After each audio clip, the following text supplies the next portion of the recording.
as good a job as Wesley Chapel.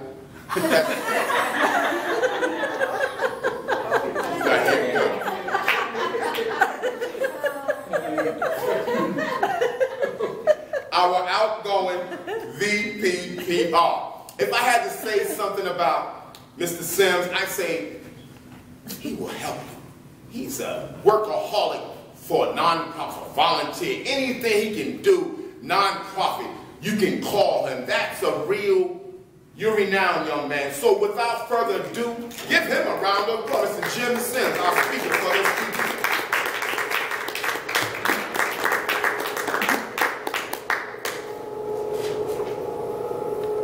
Before that fantastic introduction by Alexander, how many of you were aware that I am retired?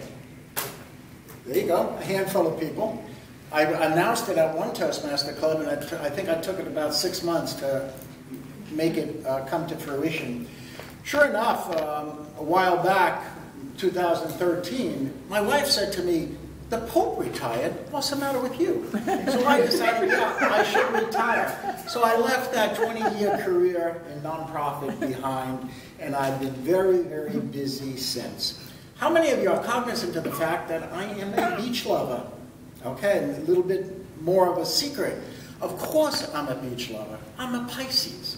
My birthday, February 20th, was the day that John Glenn chose to orbit the Earth, the first American to orbit the Earth. And I thought that was fantastic, that he thought enough of my birthday to do it on my birthday.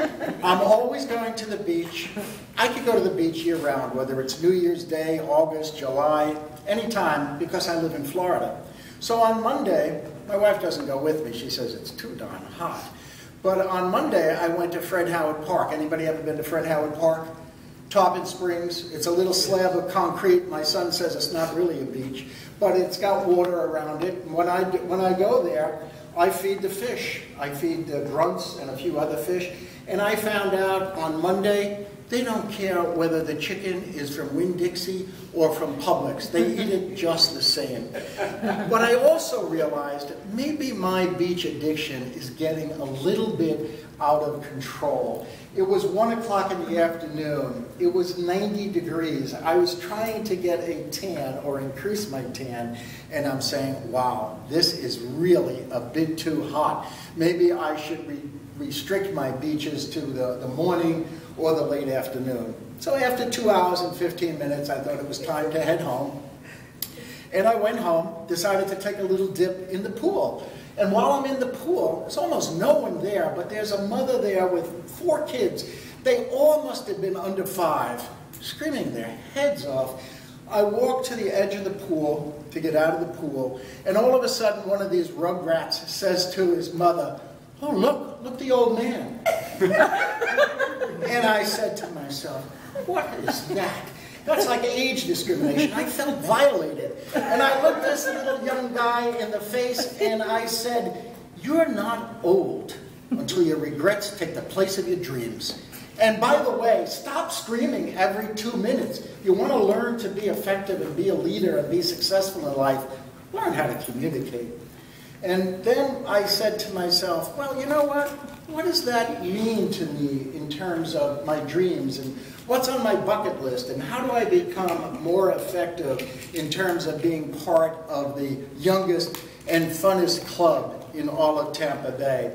And I thought back to 2 weeks ago when I raised my hand suddenly because Ed Nicholas was there and Nancy Cheek were there, and they were trying to fill a couple of roles, and they were pretty desperate.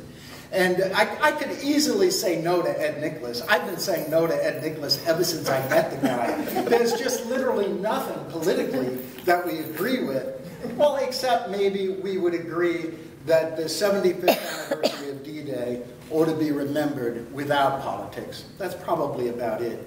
But Nancy Cheek, my mentee, she had this forlorn look on her face. And I said, okay, I will try to do the Vice President of Public Relations. And then it dawned on me, well, there's some big shoes to fill. How do I fill the shoes of Wesley Chapel? He's been doing such a fantastic job, taking pictures every week. I'm going to ask him to come up and help me in terms of telling you this is a gift for the Carrollwood Toastmasters. Come on up, Leslie. Yeah.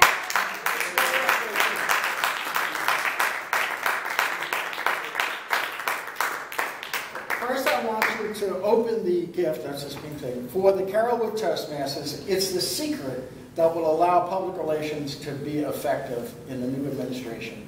Okay. All right, just open it up and show that to them. That's it. It's not a one-person job, even though Wesley has done a fantastic job as our Vice President of Public Relations. He sort of set the goal that I have to aspire to. But let's give him a really nice round of applause. I also have a little something else for you. This is a little something that you can use, I think. This is mine? Yes, yours. It's a little book, a blank book that you could fill up with ideas. When you think, wow, Jim should have been done that, or Jim could do this, you write it down, and then at the next meeting, bring them up, okay? All right, great. Thank you.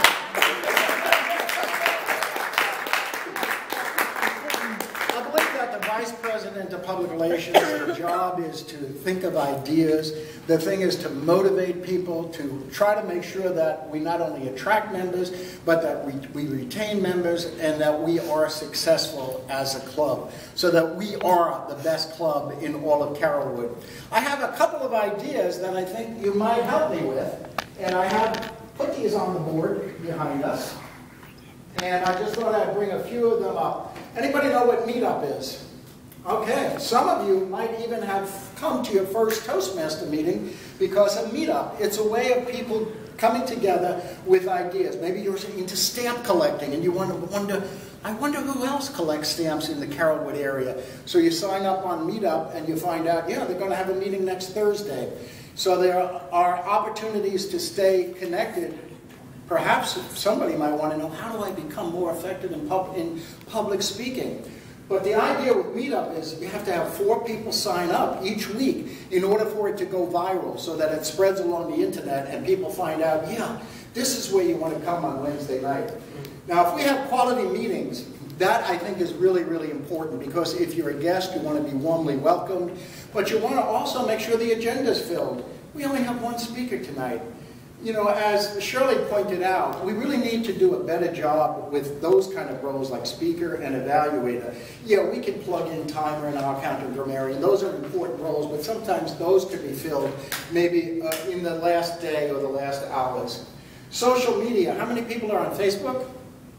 We have a wonderful Facebook page, and I know that the photos go on Facebook. We could also use Twitter and LinkedIn. Somebody said that 80% of people who start with Toastmasters do it through social media. Matter of fact, John Morse even got rid of his flip phone, and he now has a real phone. Show him that real phone. John Morse has a real phone.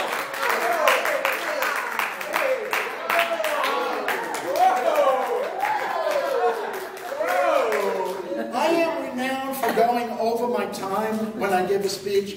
I want to keep that from happening tonight. So I'll just briefly mention magazines. Bring in your magazine after you're done with it. If you belong to multiple clubs, bring it in. Alexander's always doing that. It's a way we could use that for new member packets, or perhaps even for guests, and to say, hey, this is kind of what you learn when you're part of the Youngest and Funnest Club in all of the world. Business cards. We can have business cards that just give the general information about this club.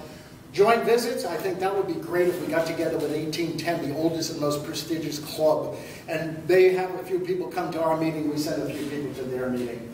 Mentors, I think, is really important. How many of you have been with the club in a year or less? Have you been? Okay, and make sure that you have a mentor, and if we haven't assigned you a mentor, then we're sort of dropping the ball, we need to do that. And so then also the Facebook page has a video on it. So if you go to facebook.com and Carrollwood Toastmasters, it's about a 2-minute video. You can copy that and share it with your friends and say, this is why I can't go out with you on Wednesday night, because I'm here making a difference and overcoming my fear.